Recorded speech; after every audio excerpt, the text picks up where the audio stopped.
Hello and good afternoon, everybody. Now let's start our chapter number 5 of Hindi grammar. वर्तनी and उच्चारण। वर्तनी and उच्चारण बेटा means spelling और जो हमारे वर्ड्स होते हैं उनको उच्चारण किस तरीके से करना है, जिसको हम इंग्लिश में प्रोनाउंसिएशन बोलते हैं। सबसे पहले हम अपने विचारों का आदान प्रदान दो प्रकार से करते हैं, एक तो बोलकर और एक लिखकर। बोलने के लिए हम अपने मुख से निकली ध्वनियों का प्रयोग करते हैं और लिखने के लिए हम लिपि का प्रयोग करते हैं। लिखते हैं ना बेटा, लिपि जैसे देवनागरी हो गई संस्कृत की और हिंदी की, अंग्रेजी की रोमन हो गई, तो ये लिपि होती है ना।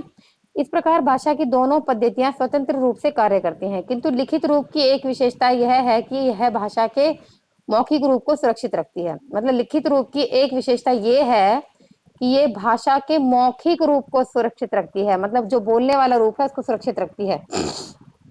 इसके संकेत चिन्ह होते हैं जिसे वर्ण या लिपि चिन्ह कहते हैं। इनके संकेत चिन्ह होते हैं जिन्हें वर्ण या लिपि चिन्ह कहते हैं। उच्चरित शब्द के लेखन में प्रयुक्त लिपि चिन्हों के व्यवस्थित रूप को वर्तनी कहते हैं।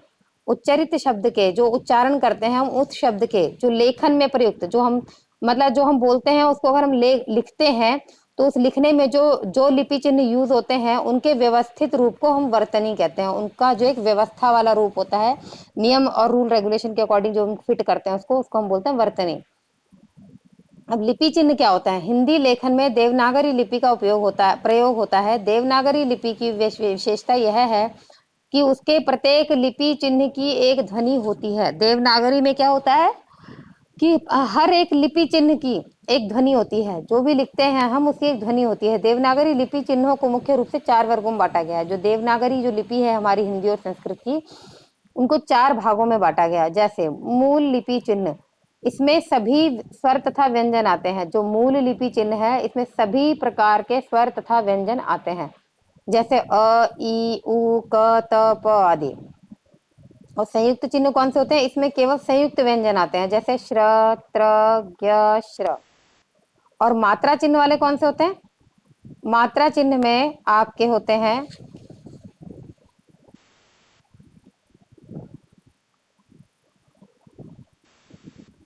Ayush, open your chapter number 5 of Hindi grammar and mute your mic. हाँ, नेक्स्ट पॉइंट पर आपका आ गया कि जो संयुक्त चिन्ह होते हैं इसमें केवल संयुक्त व्यंजन आते हैं। इसमें केवल संयुक्त व्यंजन आते हैं, जैसे श्र, त्र, ज्ञ और श्र, संयुक्त वाले जो 2 अक्षरों के मेल से बनते हैं, जो 2 व्यंजनों से मेल से बनते हैं। अब यहाँ पर आ गया मात्रा चिन्ह। इसमें सभी स्वरों की मात्राएं आती। जो मात्रा वाले चिन्ह होते हैं इसमें सब जितने भी स्वर होते हैं सबकी मात्रा आती है, जैसे आ, ई, आ, ई, उ, ए, ये सारी मात्राएं। विशिष्ट चिन्ह, इसमें विसर्ग 2 बिंदियां जो पीछे लगती हैं, अनुस्वार ऊपर जो बिंदी लगती है, अनुनासिक जो चंद्र बिंदु लगता है, ये सारे चिन्ह आते हैं विशिष्ट चिन्ह में। अंग्रेजी स्वर आ को भी हिंदी के आगा शब्दों में गिना जाता है। उसकी मात्रा में ये होता है कि ओनली चंद्र होता है, बिंदु नहीं होता।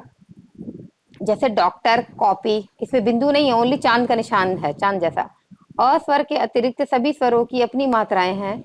ओनली जो छोटा आ होता है उसकी कोई मात्रा नहीं, बाकी सबकी अपनी मात्राएं हैं। स्वर मात्रा के रूप में व्यंजनों के साथ संयुक्त होते हैं। स्वर जो है वो मात्रा के रूप में व्यंजनों के साथ संयुक्त होते हैं। स्वरों की मात्राओं का स्थान निश्चित है। जो स्वर होते हैं उनकी मात्राओं का स्थान निश्चित होता है। जैसे व्यंजनों के पहले ई जो है वो छोटी ई लग गया। व्यंजन के बाद बड़े आ की मात्रा लगती है, का बड़े आ के जैसे का लग गया, बड़ी ई की मात्रा। मतलब जो छोटी वाली मात्राएं हैं वो सारी व्यंजनों के पहले लगती हैं। सॉरी, नहीं, सारी नहीं, कुछ कुछ होती हैं। जैसे छोटी ई की हो गई तो व्यंजन के पहले लगती है। छोटे और छोटे आ की तो खैर मात्रा ही नहीं होती। बड़े आ की मात्रा व्यंजन के बाद लगती है। बड़ी ई की मात्रा व्यंजन के बाद लगती है। बड़ी छोटी ओ और बड़ी ओ दोनों की मात्रा व्यंजन के बाद लगती है। बड़ी ओ और छोटी ओ और बड़ी ओ दोनों की मात्रा व्यंजन के बाद लगती है। व्यंजन के नीचे छोटे ऊ की लगती है, व्यंजन के नीचे बड़े ऊ की भी लगती है। जैसे तु और मुंह और री, ऋषि की, ये भी व्यंजन के नीचे लगती है। नेक्स्ट पॉइंट पर है आपका र के साथ ऊ की मात्रा तथा बड़ा ऊ नीचे की मात्रा भिन्न प्रकार से जुड़ती है। जैसे र प्लस ऊ, रू। तो अब देखो ये बोला है कि रा के साथ अगर ऊ को जोड़ दें तो इसकी मात्रा रा के नीचे ऊ नहीं लगेगा, एक भिन्न तरीके से जुड़ती है जो बीच में लगती है, रूह। जैसे हम बोलते हैं रूह, रूह में रा के बीच में लगती है ना ये मात्रा, रूह। और ऊ में, और उसके बाद व्यंजन के ऊपर ए की मात्रा व्यंजन के ऊपर लगती है, और बड़ी ए की मात्रा भी व्यंजन के ऊपर लगती है। तो वही बताया गया है कि हर मात्रा का अपना अपना हिसाब होता है, अपने अपने हिसाब से लगती है। कोई जो मात्राएं तो व्यंजन के पहले लगती हैं, व्यंजन के बाद लगती हैं, कोई व्यंजन के नीचे लगती हैं, कोई व्यंजन के ऊपर लगती हैं, इस तरीके से। अब बोला गया विवर्तनी के नियम। जिस शब्द के अंत में ई तथा उसकी मात्रा बड़ी ई हो, जिस शब्द के अंत में ई या उसकी मात्रा बड़ी, मतलब बड़ी ई हो या उसकी मात्रा हो, तो उसका बहुवचन बनाते समय बड़ी ई या छोटी ई हो जाएगी। जैसे मिठाई, तो मिठाई का मिठाइयाँ, दवाई का दवाइयाँ, लड़की का लड़कियाँ। अब देखो मिठाई बड़ी ई की मात्रा आई, लेकिन जब इसके साथ हमने प्लूरल बनाया तो क्या हो गया, छोटी ई हो गई मिठाइयाँ। दवाई के साथ या जोड़ा तो छोटी ही हो गया दवाइयाँ। लड़की में का पे बड़ी की मात्रा आई, लेकिन लड़कियां करा तो छोटी की मात्रा हो गई। कहानी में कहानियां हो गया। बिल्ली में ला पे बड़ी की मात्रा, लेकिन जब बिल्लियां किया तो छोटी की मात्रा हो गई।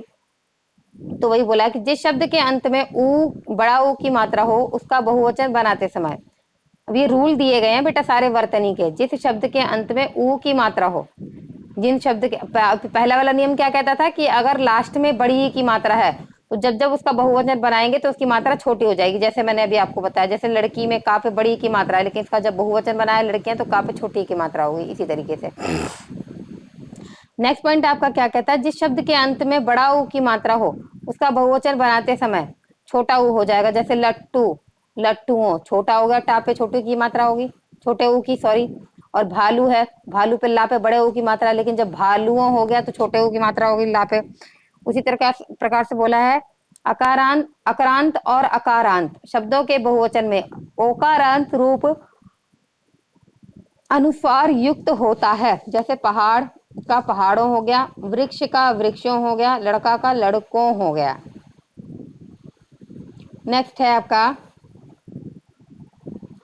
कुछ शब्दों के दो रूप प्रचलित हैं, किंतु इनके लिए मानक रूपों का प्रयोग करना उचित होगा। जैसे मानकेतर का हो गया मानक, रुपए का हो गया रुपए, मानकेतर में हो गया रुपए, ये का ए बना दिया गया रुपये, और उसका मानक बना दिया रुपए। वस्तुएं, ये आ गया लेकिन इसको बना दिया वस्तुएं।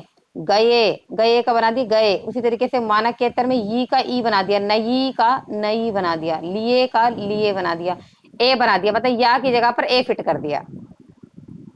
जहां ये था वहां ए कर दिया, जहां ई था वहां ई फिट कर दिया।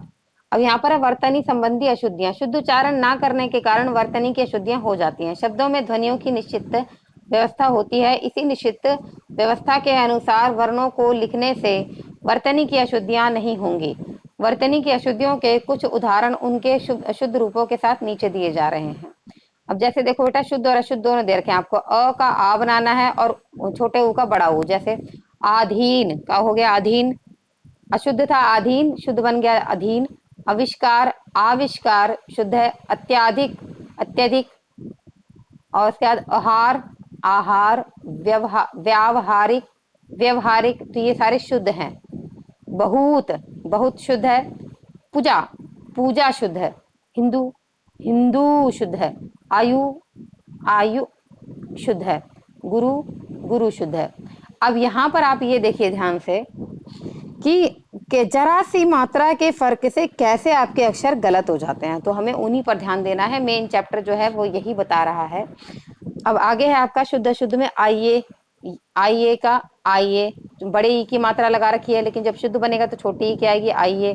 परीक्षा में छोटी की मात्रा रा पे लगा रखी है, लेकिन बड़ी ई की आएगी। पत्नी में ता से आधा ता से पहले छोटी की मात्रा नहीं आएगी, बल्कि ना पर बड़ी की मात्रा आएगी। बीमार में बा पे बड़ी की मात्रा बीमार। तिथि में ता पे छोटी की मात्रा, था में छोटी की मात्रा, यहाँ पे तिथि दे रखा है। तो इसी तरीके से वर्ड आपके दे रखे हैं बेटा जो अशुद्ध हैं। अब इनको आपको ध्यान से देखना है, क्योंकि हमें लगता है कि ये तो इजी है, ये तो हम आराम से करने के, लेकिन जितना हम पढ़ते जाएंगे ना बेटा, उतना हमारा जो उच्चारण है और उतना ही हमारा स्पेलिंग लिखने का जो वो है उसमें मिस्टेक नहीं होगी। जितना हम ज्यादा से ज्यादा पढ़ेंगे, अब पढ़ने का मतलब ये नहीं कि ओनली पढ़ लिया, नहीं, पढ़ने के साथ साथ अक्षरों पर ध्यान देना है कि कहाँ कौन सी मात्रा का यूज किया गया है, कौन सी मात्रा लगी है। खासकर आयुष आपके लिए, चाहत आपके लिए, जितना ध्यान से रीड करोगे बेटा उतना आपको पता लगेगा कहाँ पर कौन सी मात्रा यूज हुई है और कि मात्रा यूज होने पर किस शब्द का क्या उच्चारण है। जितना ध्यान से पढ़ोगे उतना ही आपकी वर्तनी और से रिलेटेड जितनी भी अशुद्धियां सारी सॉल्व हो जाएंगी, मतलब आप सही लिखने लगोगे, कोई मिस्टेक नहीं होगी।